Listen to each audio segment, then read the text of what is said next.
My name is Theresa Sparks. I live on Van Ness Avenue in San Francisco, and I'm the director of the San Francisco Human Rights Commission. I transitioned about 15 years ago. You know, I have children, and I've recently reconnected with all of them. That's a very successful part of my life, a very happy part of my life. You know, I'm really passionate about human rights. I'm really passionate about people being allowed to be who they are, about people being who they want to be and being the person they perceive themselves to be. About young people, you know, feeling that they can evolve and they can be who they want to be safely and blossom. You know, when I first transitioned, I came from a career of being CEO of a very, very large multinational company. And after I transitioned, the best job I could get was driving a cab in San Francisco. And not denigrating driving a cab, because it's really a tough job, but I was discriminated against. I went on over 150 interviews. It was very difficult. 12 years later, I was unemployed again, started looking for a job, and I applied to over 50 companies. That even with all the advancements and achievements we've made, there's still at least what I would perceive as some discrimination.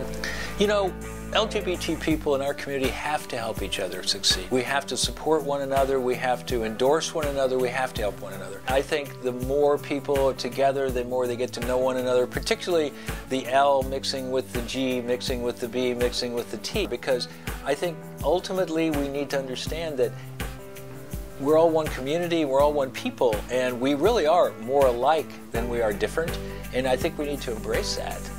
I try to be a mentor to people, and I think that's very important. As I've spent more time in the community, is actually spend more time with younger people to try to mentor, try to develop kind of the next generation, the next wave of community leaders in the LGBT community, particularly in the transgender community. 12, 15 years ago, there weren't a lot of mentors, and now some of us have been successful in this community, and I think we owe it to the community, we owe it to the city. You know, we just owe it to everyone that we try to develop new leaders. But some of the accomplishments we've done here, successes we've had here in San Francisco, like equal access to health insurance for transgender people. I'm really, really proud of that. Like the visibility of the transgender community, I'm very proud of that as well.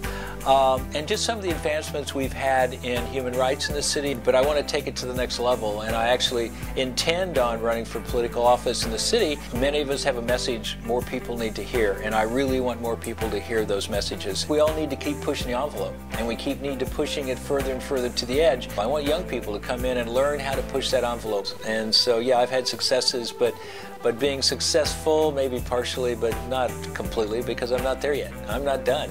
I am part of something powerful. I'm part of something that makes us stronger. I am part of DOT 429.